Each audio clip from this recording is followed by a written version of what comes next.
You're watching Sports Biz Podcast. I'm your host, Rob Thompson, and this is our weekly interview with influencers in the industry. Today we have and we're very lucky, John, to get your time. So John Davidson, TEDx speaker, keynote speaker. He is the director of partnerships for GameStop, which I think everybody who is under the age of 50 has been in one, whether you're a gamer or you're with your kids buying. And then he's also the president of Esports Trade Association. And so, John, welcome and thank you for your time. While being under the weather, by the way, too. Yeah, I'm on the mend. So give me a break. No, I appreciate you having me. Yeah, sure. So first question I always ask my guests is really a simple one. And the thing that fascinates me the most is, tell us your story. Yeah, my story kind of goes back to age 14, really, which is when I got my first sponsor in skateboarding. So I've been a sponsored skateboarder for 21 years now. Wow. Skateboarding for 25 years, and always loved athletics. I played every sport growing up. Just kind of had a natural talent, but I'm pretty short. You can't tell from here. But yeah, everybody else kind of grew in high school. I didn't. And skateboarding opportunities took off. So I started making money through skateboarding in high school. I think I had 7 different sponsors when I was a senior in high school, getting paid to do some demos, things like that. And then I was about to graduate, and it really hit me. Oh my gosh, is skateboarding going to be a hobby, or what am I going to do? I was thinking I might be a welder, actually. Where did you grow up? I grew up in Reedley, California, which is a small town in central California, just outside of Fresno. Got it. Okay.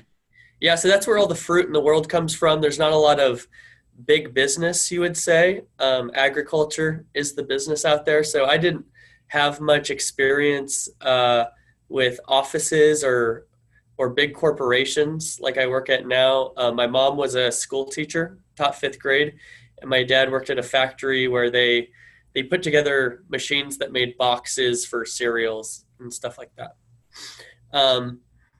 So skateboarding was definitely part of a California culture as well growing up. Absolutely. I think it definitely helped that I was out there. The industry was out there, not so much in the area that I was in, but I've talked to people who lived in other states, and it really felt like, no matter how good you are, especially back then, that was really before Facebook and Instagram, Twitter took off. If you weren't close to the industry, you didn't really have much of a chance. So there was enough of a community around sponsorship and skate shops and small board companies that I was able to gain some traction. When did you first get paid to skateboard? I first got paid when I was 16 years old. The owner of a skate shop was approached by somebody who was putting on an event. And they said, hey, who is the guy I should bring to my event? And I was fortunate enough for them to recommend me. And the guy came to me and he said, I've got $175, and either you can have all of it or you can split it with someone. You want to invite more people, that's up to you. And I'll tell you, the worst thing as a skateboarder is to do a skate demo by yourself. Because number one, you better hope you're skating well that day. Right. But number two, everybody who's watching you is wishing they could skate, and they're probably thinking to themselves, I could do that trick. And so I had a friend who was a pro skater, and I asked him if he could come at first, and he wasn't available. And I just thought, screw it. I'll take that money for myself. So what I did was I skated for about 5 minutes, and then I got on the mic and I said, why don't all you come skate with me? Wow. And so we all skated together. Everybody was happy, and I got my $175. The best earned money you ever did in your life, probably at that time. At that time, yes. Yeah, at that time. So all right. So what happened after that?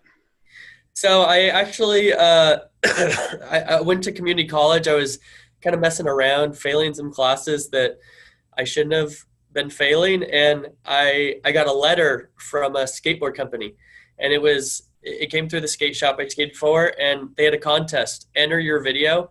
The best video wins gets sponsored, and I ended up winning that contest. And so I got sponsored by this company. It reinvigorated the opportunities that I saw in skateboarding. And after a couple semesters in community college, they were urging me to move to Orlando, Florida. And I wasn't doing very well in school. My focus was not in school. And so my mom was basically like, go, what are you waiting for? Wow. So I bought a one-way ticket to Orlando. I had never been to Orlando, and it's weird to think about in today's social media world. This is right before MySpace really took off. This was 2004, I think, 2003, 2004. And I had actually never seen a picture of the guy I was moving in with. Wow. So I flew across the country, and he said, I'll be the one wearing the skate team's shirt. That's how I did. And so one-way trip and went for it. So you go there, you're part of the team, and how long did that last for? Well, about a month before I flew out there, the company fell apart. Oh, geez. The owners split.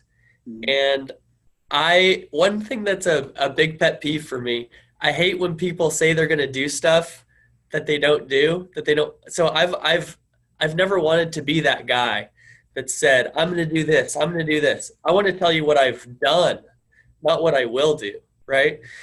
So I was like, man, I've told too many of my friends I'm moving to Orlando. I'm going. You're right. You're committed now. Yeah. I was like, I can't show up at my friend's house and like, didn't you move? Right. Oh, no, it fell through. Not a chance. So I went anyway. And if there's one theme of my story, it's basically I'm going anyway. Yeah. I've learned you can't wait for that perfect alignment. The stars will never align. If you wait for that, you'll always be waiting. So there's never a perfect time, right? There's never a perfect time. You got to take action. Yep. And see what happens. So I moved, and I was there for 10 months. I had to get jobs while I was there. Skateboarding didn't pay all the bills. I had free rent, but that was it. Did telemarketing for 6 months, selling timeshare tours. Oh, gosh. And then I did. You were that guy, huh? You were that guy. I was calling you at dinner. Yeah. Hey, this is John. I remember you, John. Rob, congratulations. Right. Thank you for registering on our website. Yeah, I'll be down. I'll be down to do my tour and get my free Universal tickets. Exactly. It was a perseverance builder, you could say. Yep. So yeah, I did that for 6 months. I was also the guy at the mall trying to sell you a cell phone at the kiosk for a few months. Then I moved back to California. That was it. It's time to next chapter. Next chapter. So the great things I learned about that, a lot of perseverance with the telemarketing, to do that for 6 months. It took a lot for a job like that. We did 200 calls a day. And if you're doing a good job, you'd make 2 sales. It's a lot of no's. A lot of no's. And so moved to California, and a blessing from the cell phone job was that they had really good training. So I moved to the Bay Area, California. My brother lived out there, and I had 3 days to find a job. I was able to stay with him for 3 days. Hit the ground with my resume, went to every T-Mobile store in the area, and I knew how to sell the product. So I got a job in 2 days.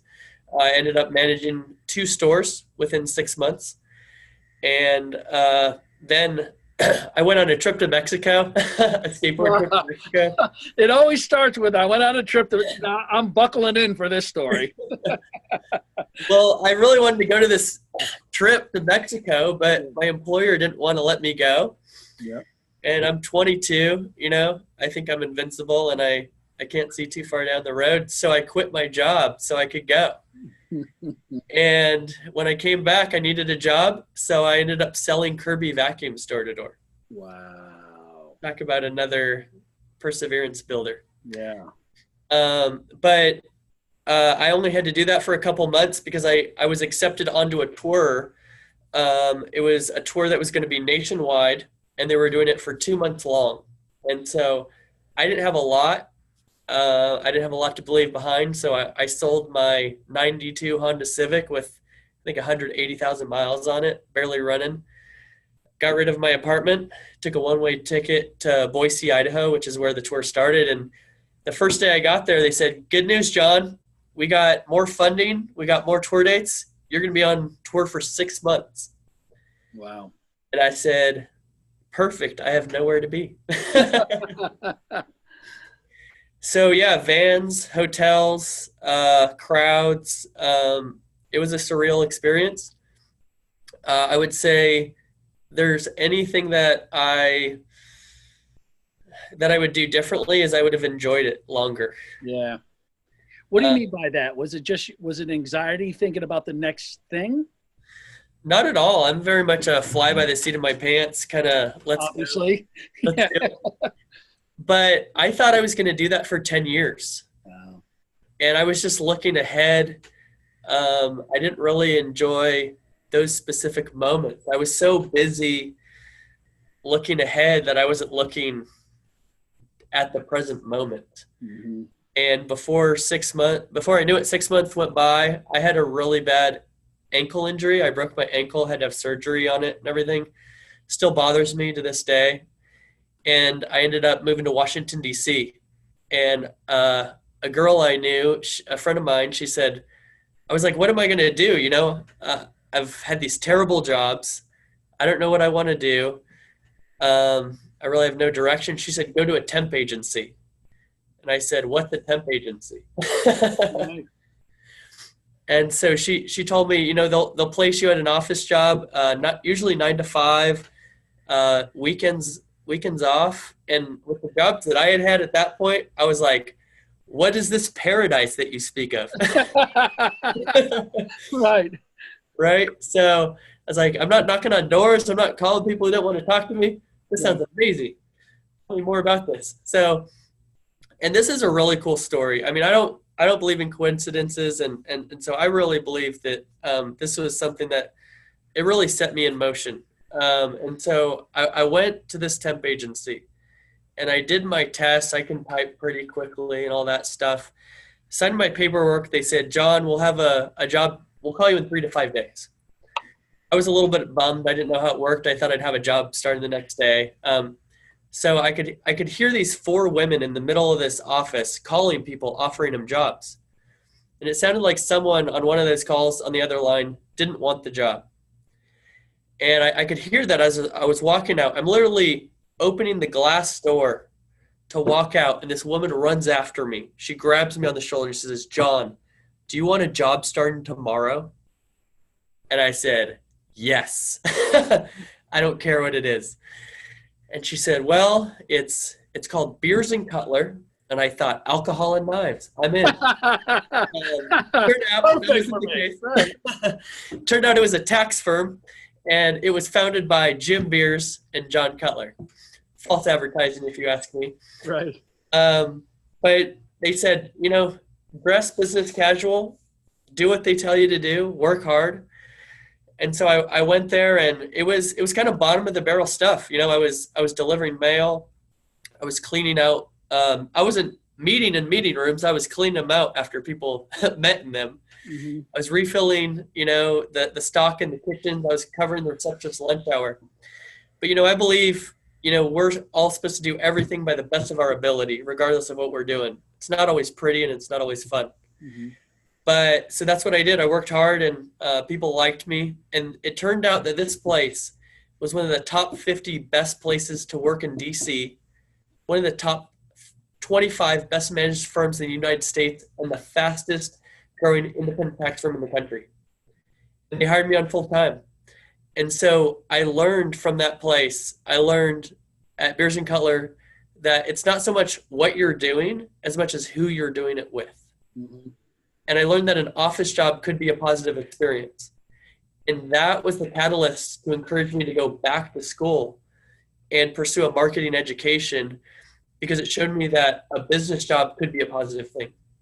And so I really believe that moment, had it not been at that time that lady was offering that job, had that person not taken it, you know, I may not be what I'm doing today. Right. That was a massive turning point for you. It was. And so I worked at Beers and Cutler for almost 2 years. Mm-hmm. Got promoted a couple times, learned a lot, but I didn't want to continue to work in the tax industry. It just wasn't my passion. I had a passion for marketing and business development. And I also didn't want to have a ceiling on my income if I came up against a promotion and I didn't have a degree and the other person did. So I went back to school. I really thought I just needed to get my piece of paper, my ticket to the professional world, and take off. And to be honest, I was amazed how much I learned in school. I got a great education at Fresno City College and then at Sacramento State University.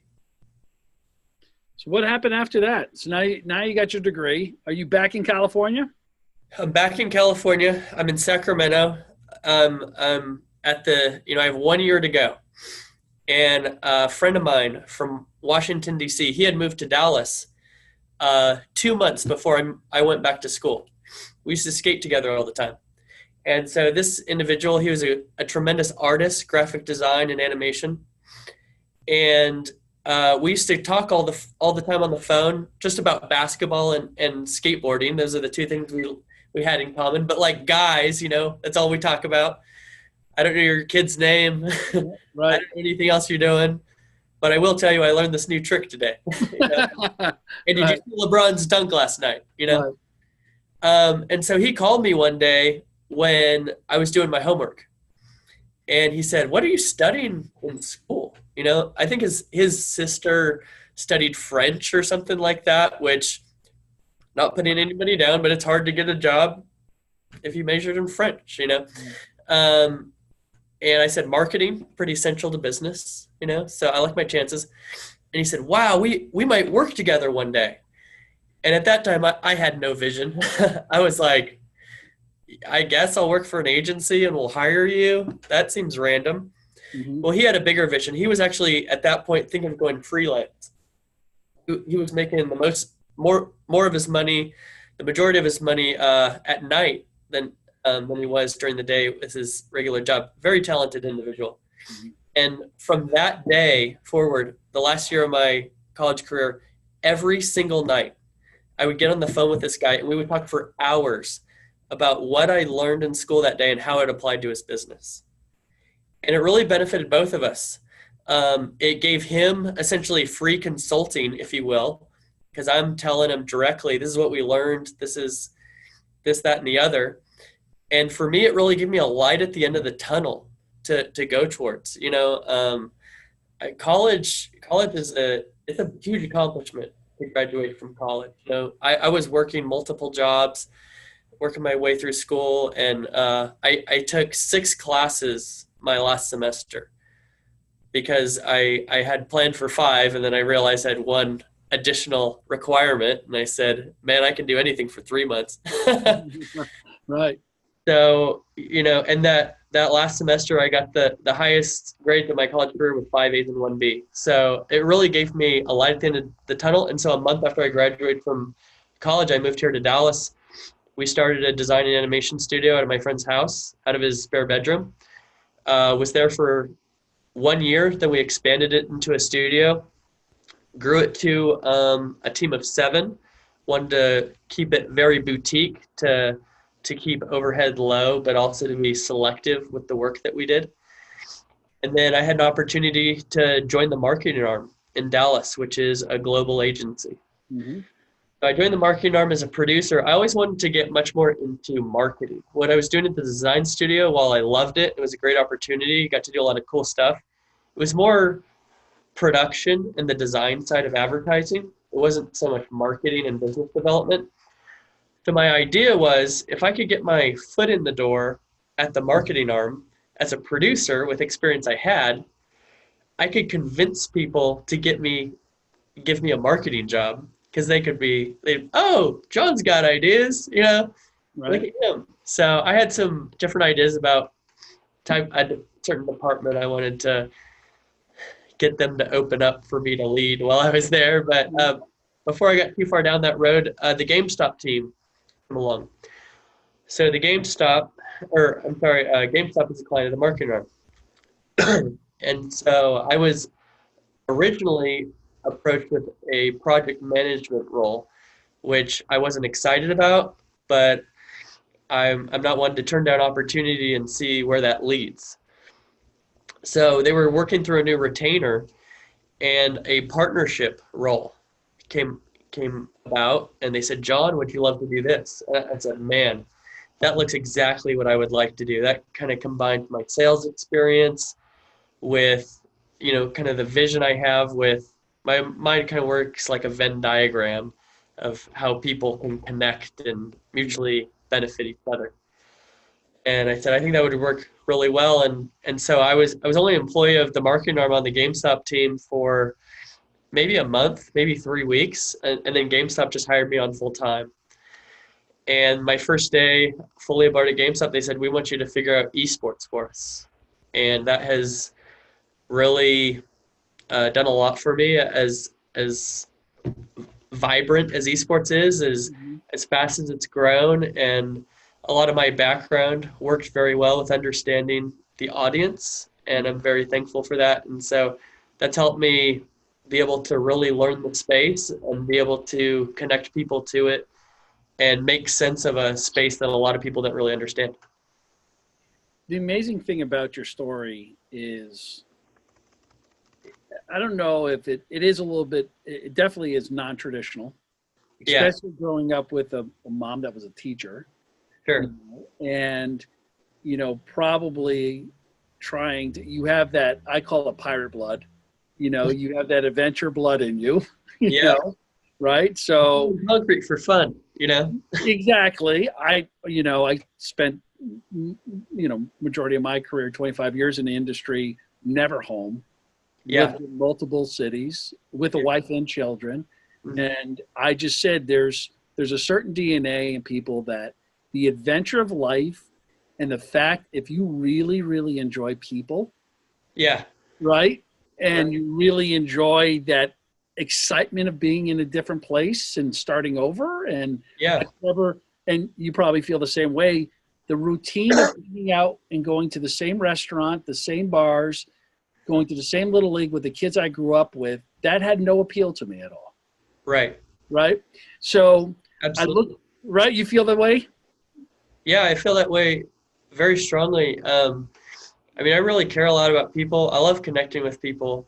Um, my personality, I feel super close to people. I connect with people very quickly, Mm-hmm. which is a benefit. I feel close to people I've just met, and I've had so many broad experiences that I can typically relate to somebody on some level about at least one thing, enough to ask questions, because I've experienced so much. Also, too, I think contentment is so important. I tell myself all the time, I need to not be so discontent. I need to focus on what I'm thankful for rather than the things that I wish were different. But there's a difference between being content and satisfied. Mm-hmm. And I feel like I've never been satisfied. It's funny. I do these podcasts or I do these speaking engagements, and people give my intro with all these different things I'm now a part of and the things I've done, and I think, whoa, that guy sounds important, but you you got to settle for me. Uh, and I, you know, you definitely need to spend some time enjoying the moment. Like I learned on the skateboard tour, I didn't enjoy that moment. Fortunately, I've had a lot of opportunities to do really cool things since then, and I've really made it a point to enjoy those moments. So I'm thankful for that. But I don't, when I look at my current situation, I don't view it as success because I think I am at the beginning. I'm in my first steps towards where I see myself going. And I mean, I don't know if you have any thoughts on that, but that's kind of my thing is I'm just looking forward. Some people that I grew up with and stuff were like, wow, John, that's cool. You're doing all that stuff. And I'm like, man, I'm not even where I, I want to be. I think this is the beginning. What is, so I do have some questions. I want to comment on that. And it goes back to just hearing your story about this. How much of self-awareness played a role in your decisions as you kind of went? Because kind of being a little bit more self in tune to what you're good at, what drives you, what your interests are. Yeah. How much of your self-awareness, even to this day, plays a role in kind of your career? I think it's massive. Self-awareness, I think, has a lot to do with emotional intelligence as well. I think that's one of my strengths. I can read people really well. I often know what people are thinking or feeling just going into a situation. I can empathize with people pretty well. I'm not just putting on a front. I really feel, Mm-hmm. the way others feel in certain situations. So if something doesn't go right, I understand how someone's feeling in that situation. I understand how to come up with a solution for that because I can feel the way they're feeling. I think self-awareness too is, right now I have a lot of titles, Mm-hmm. but they're just words on a page. I mean, I'm more thankful for these opportunities because I'm aware that I'm not some hot shot. I'm not someone who's above anybody else. I haven't achieved these things because I'm better or smarter than anybody else. I just kind of was born with a drive, I think, that I tend to go after. And I think too, just treating with people with respect, being kind, putting other people first, being very open-handed with relationships and knowledge. Um, that's something that I've really focused on recently. I've developed a pretty strong network, especially here in Dallas in the sports and entertainment world. Uh, Dallas Influencers in Sports and Entertainment is one of the boards I'm on, and I've made it an effort really to just introduce people who I think are mutually beneficial without asking for anything, just to see how that would go. I've thought it sometimes maybe I'll introduce everyone to everyone, and then I'll be left out in the cold. Or maybe I'll tell everybody all my knowledge about esports and they won't need me anymore. Couldn't be further than the truth. Well, the one thing I say about esports all the time is that it's interesting because it's been around. It's been around for a long time. I was a gamer in high school, Years. Yeah. playing Madden back in the '80s. Yeah. So and I'm 52 years old. So my kids got nothing on me. I mean, we're right there in it. Fortnite, the whole thing. Yeah. So, anybody under 55 years old, Yeah. this should be a shock to them, right? We're playing in 10-yard fight tournaments. Remember, 10-yard fight was one of the original football video games, and Right. Jackson and the whole thing, and so this shouldn't be new to anybody. It's new to people because it's scalable.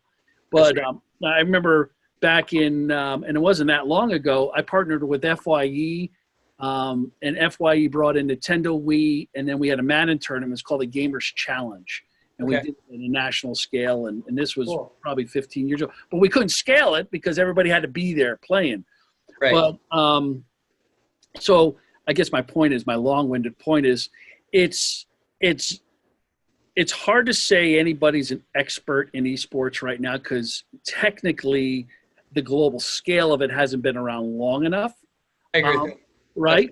Yeah, there's a lot of people who tell you they're experts. It's like, but the way it is right now. But what you claiming to be an expert, or are you? How do you define that? And there's enough room and space for like the Esports Trade Association. Like, it is, being in this industry for a long time, you're been used forever of the 4 or 5 major leagues, right? Right. This player comes along that's now being taken seriously. Yeah. There's space in there to come up with the Esports Trade Association because no one's doing it. Absolutely. So talk about that part of it. And there's so many questions I wanted to ask you, but so talk about how the Esports Trade Association and your position with partnerships at GameStop kind of go together. Absolutely. So the Esports Trade Association is a need that is not yet filled. And the esports industry is extremely fractured. It's been around for a long time, but we are experiencing challenges that are very new that come with the scale of it, right? When things are smaller, they're easier to manage. Now you've got ESPN involved, right? Now you've got the Barclays Center is selling out in 20 minutes. Incredible. You have new problems, right? New opportunities create new challenges. And a lot of people are coming into the space. Not everybody has the best intentions. And a lot of the people on the gaming side do not have the professional complementary experience that is now required for the first time. That wasn't required yet at a smaller scale. Interesting. The larger scale, there's more challenges. So when you have, for example, you have Pepsi coming into the space, just for example.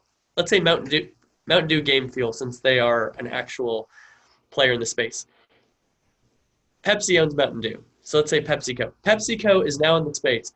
This is a serious brand that has experience with partnerships, right?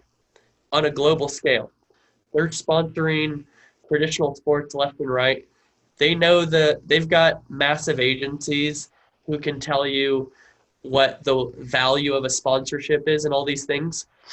You go to an esports team, I'm not going to name any names, but I have received many proposals from many teams and leagues that were really overpriced, massively overvalued. Now, in my role, we're more endemic at GameStop, and so, we have a conversation about, what's going on here is, what's the true value, if you will, right? And it's not necessarily that they're trying to screw you over. It's that maybe they're just not as experienced. They don't know that there's an actual calculable value to this. It's not just open market, what someone will pay is what it's worth. No, there's a CPM, and there's an average CPM, and based on all of these different things. So if I would be very concerned if I was a non-endemic going to esports for the first time and I get a way overvalued proposal. That makes me take a step back, right? Mm-hmm. On the flip side of that, sponsorship revenue is the number one revenue stream in esports right now. For players and teams, or for tournaments? For the esports industry as a whole. As a whole, okay. Aggregated. Right. I believe the IP is second, but that's going to the publishers, right? Excuse me. So my concern, being in the esports industry, is that brands investing in esports are not currently seeing an instant ROI, at least not from a sales perspective. There are a select few brands that have seen that happen, which is exciting.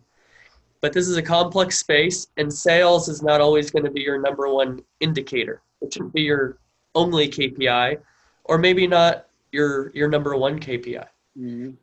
Affinity, sentiment, things like that. Some of the softer metrics are what you're going to get from esports, and then that will eventually result in sales.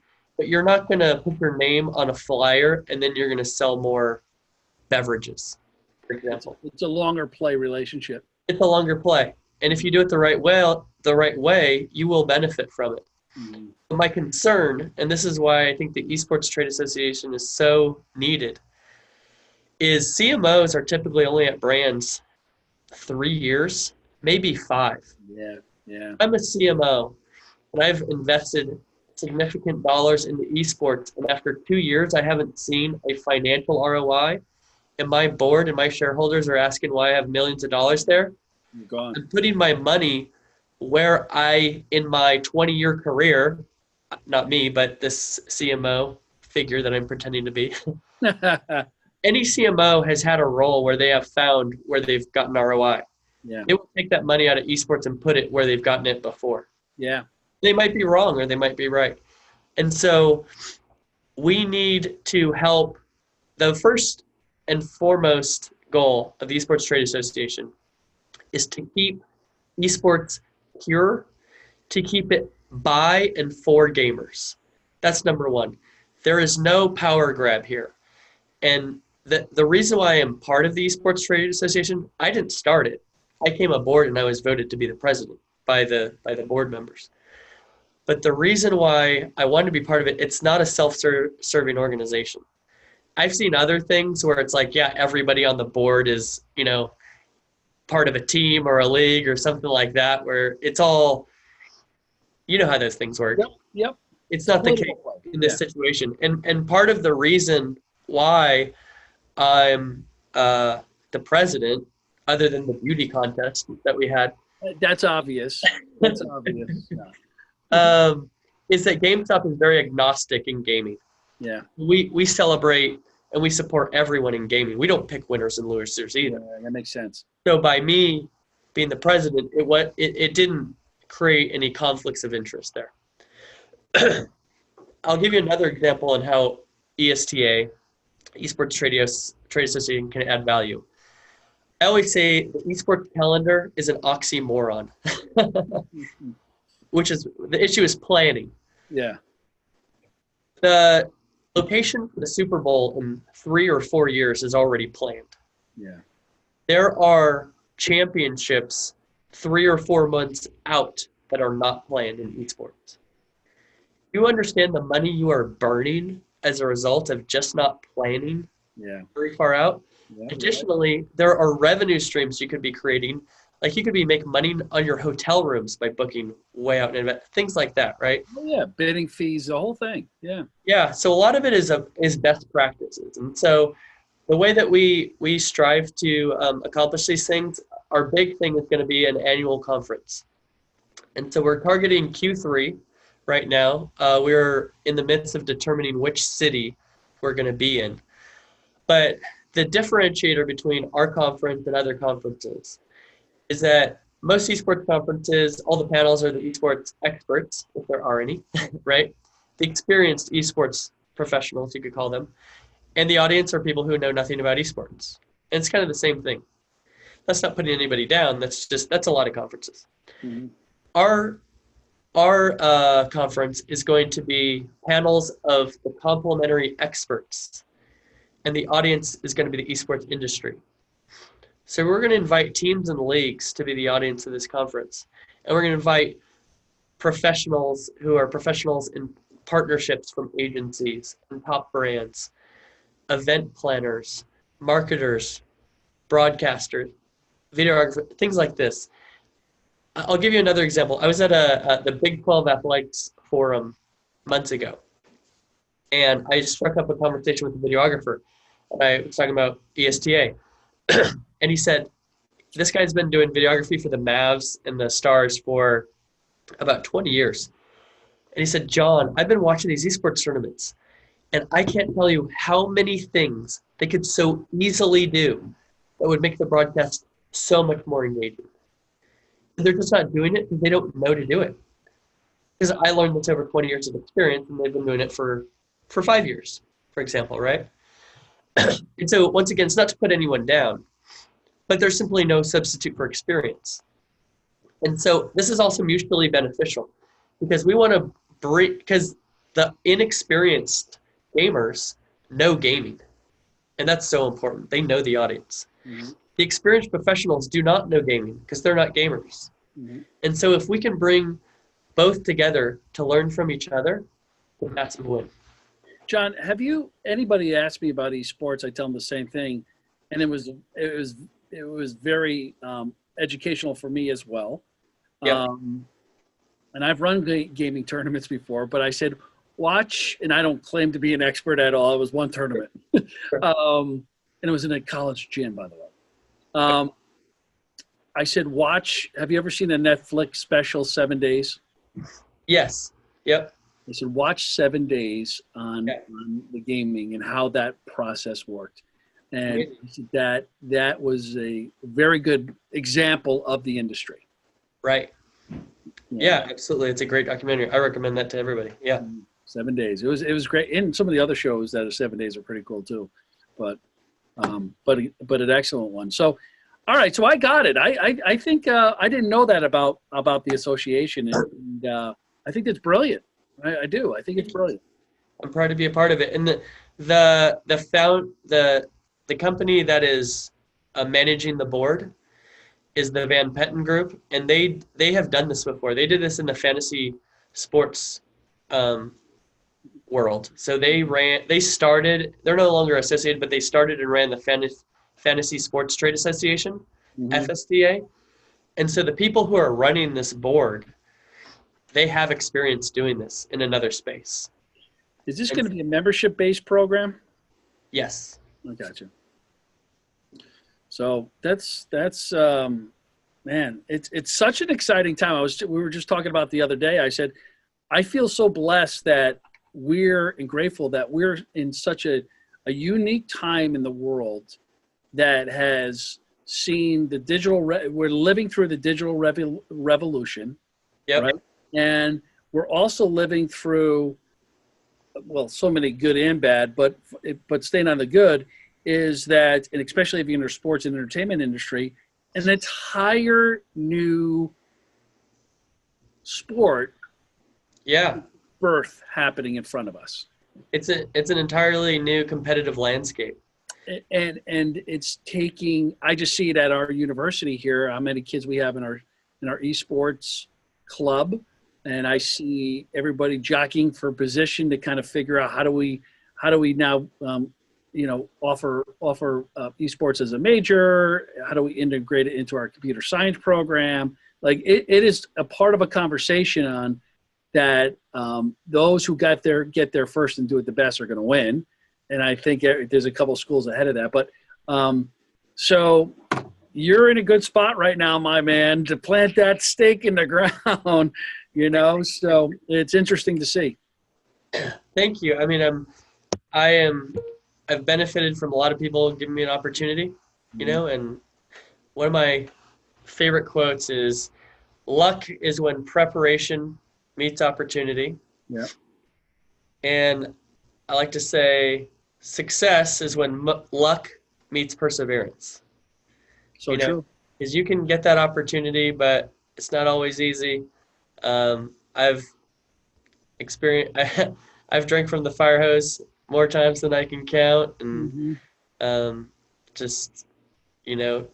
sometimes I just have to remind myself, even recently, it's always darkest before dawn. When I have a really hard day, I remind myself, this probably means I'm closer to a breakthrough, because it can't get much harder than this.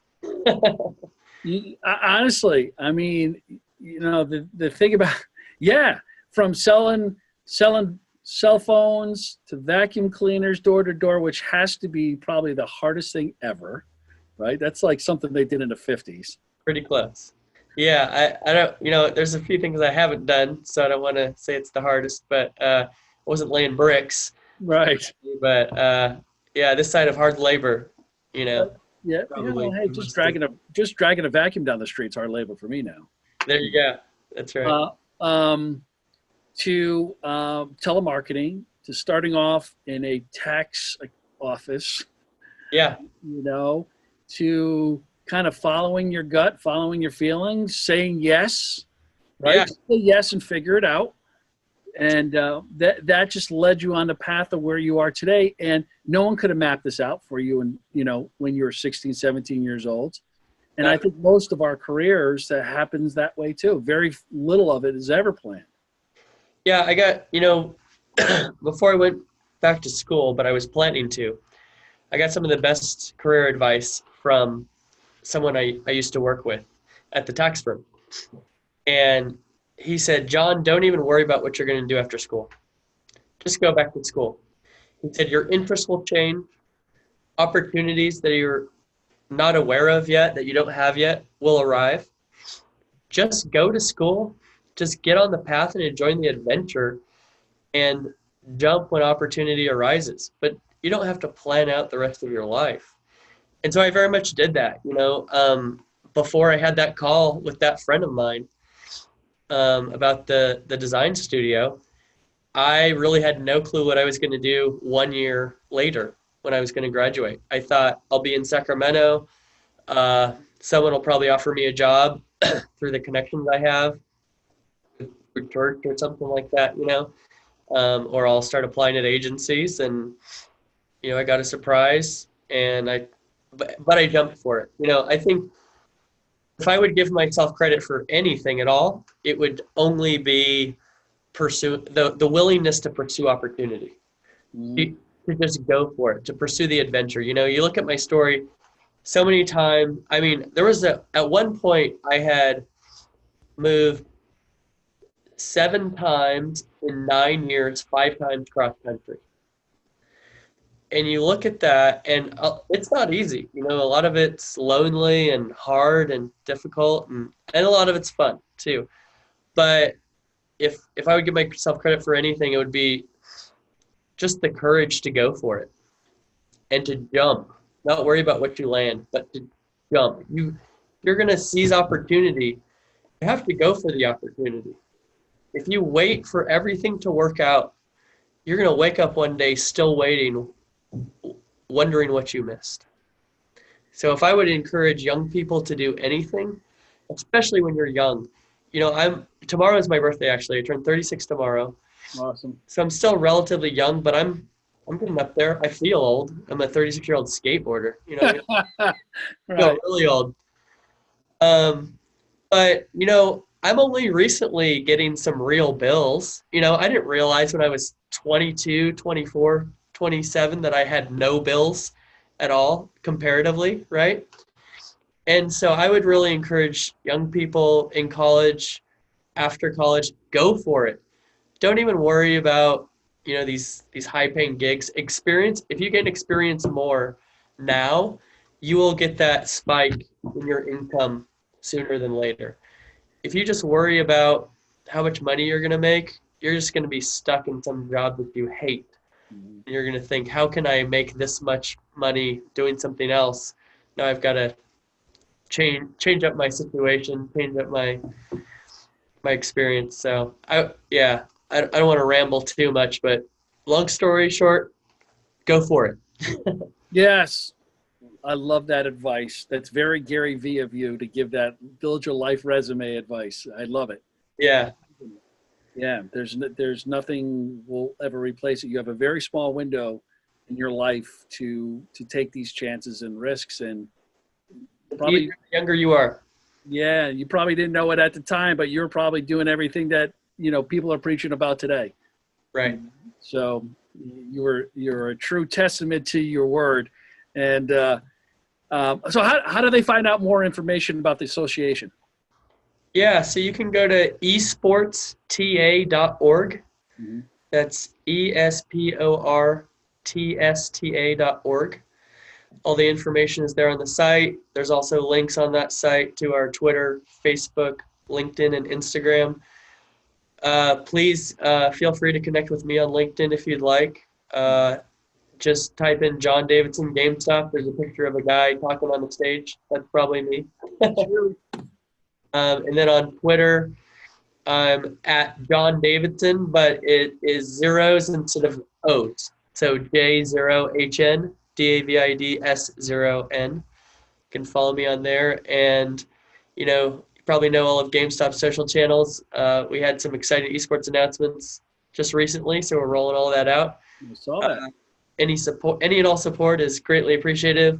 We think we're going to do some really great things for the fans, for the everyday gamers. So we're really excited about what that's going to look like. I just had Wim on the show 2 weeks ago. I love Wim. CSL he's one of our recent partners. So he is an integral piece, and Wim is a close friend, and he's also another one to follow if you don't follow him. He's a classic, and it's going to be fun watching the rest of your career develop and all the things that you're going to do. At some point you'll be a commissioner, some league here or there, some esports league. I remember when you and Wim were on my podcast. We'll find out. You'll have to have me back then. I will, and I hope to see you at one of the conventions coming up soon. But John, thank you so much, and it's great to hear your story. It's an amazing story of perseverance, and you've been certainly blessed, but you created your own opportunities for you, buddy, for yourself. Well, thank you. And it's always good to know someone else who has a little pirate blood running through their veins too. Absolutely. Sure is. So thanks again for joining us on Sports Biz Podcast. I'm Rob Thompson. That's John Davidson. And thanks again for having us. John, hold on a second, okay? Appreciate it. Thank you.